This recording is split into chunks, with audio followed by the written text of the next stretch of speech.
ఇండియాలో చాలా మంది అనుకుంటుంది ఏంటి అంటే క్యాష్ ట్రాన్సాక్షన్స్ చేస్తే ఏం కాదు అని అనుకుంటున్నారు. బట్ స్టిల్ క్యాష్ ట్రాన్సాక్షన్స్ చేస్తున్నా కానీ గవర్నమెంట్కి దొరుకుతున్నారు. సో అంటే ఎలా కనిపెడతారు సార్? సార్ యాక్చువల్గా క్యాష్ ట్రాన్సాక్షన్స్ చేస్తే ట్రేస్ అవ్వము అనేది ఒక ఓల్డ్ వర్డ్, ఎప్పుడో పాతకాలం నాడు చెప్పుకున్న మాట అది.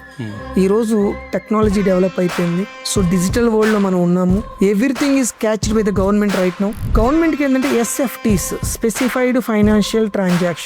మీరు షేర్స్ పర్చేస్ చేశారు, షేర్స్ సేల్ చేశారు, ఆటోమేటిక్గా ఇన్ఫర్మేషన్ వెళ్ళిపోతుంది.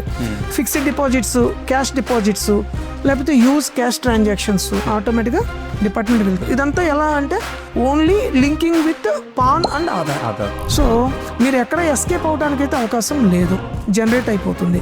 సో కాబట్టి క్యాష్ ట్రాన్సాక్షన్స్ చేస్తే సేఫ్ అనేది అయితే ఓల్డ్. సో అది రిస్క్ తో కూడింది, అలా చేయొద్దు.